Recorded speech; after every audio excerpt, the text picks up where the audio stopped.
Scorpio, hi! Welcome to Mr. Queen PH at ito ang inyong energy update for October 16 to 31, 2024. If you're interested in private readings, meron tayong link sa description at sa pinned comment. Pakicheck nyo na lang information kung paano mag-book for a private reading. Okay, let's see. Scorpio, energy update, October 16 to 31. Safe home. Oh, yung iba sa inyo pwedeng kayo ay may mga gagawin sa bahay para mas ah, mapanatili nyo na ligtas, no? Yung inyong bahay, pwedeng may mga security system kayong ilalagay, install sa bahay, bibili kayong CCTV, magpapalagay kayo ng bakod, no, ng gate, ayan. Or meron kayong mga i-fix sa bahay or aayusin sa bahay para mas komportable kayo na naninirahan doon. Ayan. Yung iba naman, uuwi ng ng hometown ninyo or magbabakasyon elsewhere. Like, for example, kung kayo ay nagtatrabaho abroad, maaring kayo ay babalik sa bansang inyong pinanggalingan. Bawa galing kayo sa Pilipinas, babalik kayo doon. Doon, dito sa Pilipinas. Yes, safe home. Okay, knowledge. Some of you meron mga pag-aaralan, mga bagong information that will improve your skills or mga bagong kaalaman na pwede mong gawing negosyo or makakatulong sa pag-unlad ng trabaho mo, ng career mo, ng business mo. Ayan. Yung iba mag-aaral literal sa school or pwedeng mag-aano kayo yung sariling sikap. Oo, magre-research kayo on your own. Authenticity. So this is being true to yourself. I see that you will be more expressive, no, in an authentic way. Ayan. Meron mga ang daming synchronicities dito. Number 1. Yan. Number 1, it is about new beginnings, leadership. Pwedeng meron kayong leadership role na i-assume ngayong second half ng October, or something new is starting sa buhay mo. This can be a new job, a new home, a new environment, or bagong pag-aaralan. Ayan. So, mukhang mas nagiging totoo ka sa sarili mo sa mga bagay na gusto mo na gawin na kung dati ay napipigilan ka dahil nililimitahan ka ng ibang tao, ngayon, ikaw ay mas may lakas loob na, no, na i-pursue yung gusto mo. Nang walang nakikialam. Okay, let's see what else. Overall energy. O, di ba? Page of Swords. Meron na namang mga books dito. So, yung iba sa inyo, nahihilig kayo ngayon magbasa ng libro. Oo. Anything that will sharpen your mind. Pwedeng yung physical book or Kindle, no? Yung online na pwede mong basahin. E-books, yan, ganon. You're very curious about learning something. So, maganda yan kasi interesado ka talaga. Your challenge is the Six of Pentacles. So, as a challenge, pwedeng medyo magiging busy ka ngayong second half ng October at may mga pagkakataon na hindi mo na nababalance yung iyong time, yung energy mo sa mga importanteng bagay.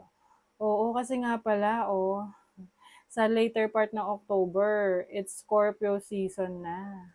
Ayan, advance happy birthday sa inyo, Scorpio. Maari ring medyo mapagastos kayo ngayong second half ng October. Syempre, celebration, yung mga October babies dyan. So, it's time for you to be more aware sa expenses ninyo, sa spendings ninyo. Baka medyo sumusobra sa budget. Okay, so your opportunity is the Nine of Swords. parang yung iba sa inyo nag-o-obsess sa isang bagay or kaalaman na gusto nyong ma-master right away. For example, gusto mong maging ah, magaling na doktor or kahit ano pa, no? Ah, may mga pagkakataon na hindi ka na nakakatulog ng maayos kasi inaaral mo ng inaaral. I mean, okay naman yun na nag-aaral ka, meron kang mga natututunan. But of course, like what I mentioned kanina, yung challenge mo is yung time, yung energy, yung ibabalance mo. So, para maiwasan mo rin naman yung um, insomnia. Oo. May opportunity na ka na ayusin yung cycle ng pagtulog mo kasi madalas ah, late ka na matulog. So, your blessing is Six of Swords. You're moving to a better direction. You are moving to calmer waters. So kung medyo uh, may conflict around you, pagdating ng second half ng October, magagawan mo siya ng solusyon. Maaayos mo siya. Pwede ring may travel opportunities for you or change ng very subtle lang yung change. Hindi ganun major change. Kumbaga minor change siya, pero meron siyang malaking impact sa buhay mo. Oo, let's say for example, yung sleeping habits mo, ayusin mo. O magkakaroon ng malaking impact sa'yo kasi mas magiging energetic ka, mas magpa-function ka ng maayos kasi well-rested ka, ganun. So, tinan natin money, career, finances. Ano yung energy, money, career, finances for Scorpio? The Five of Swords. Naku.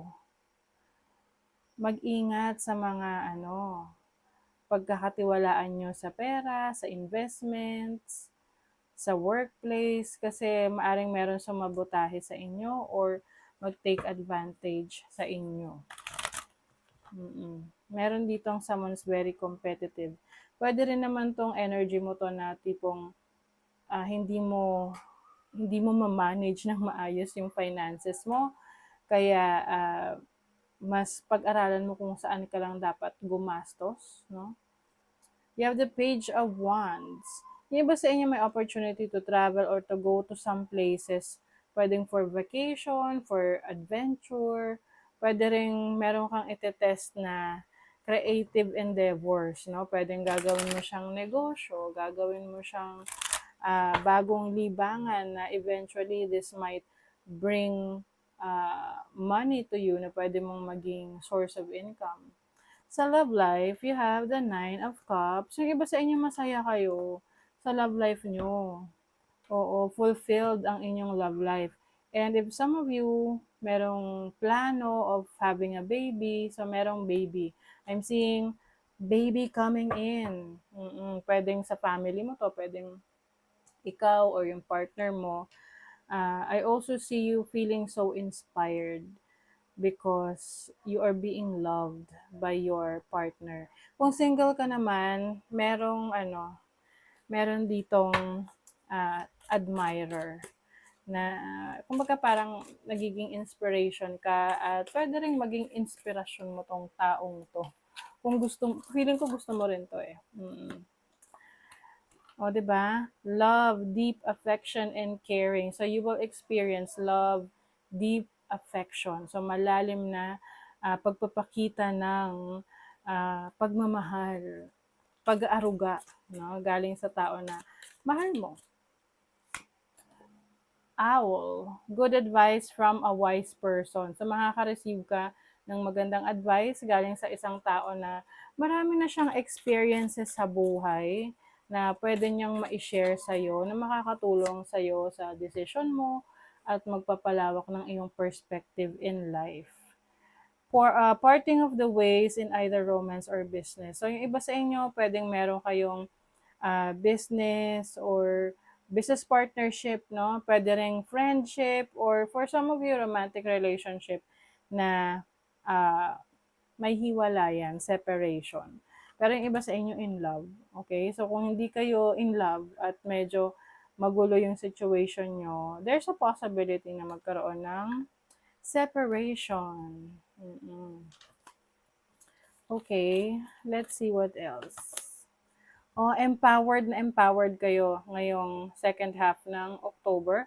Fire activations bring creative and spiritual freedom. See, mas magiging creative ka, you're going to be more connected to your higher self.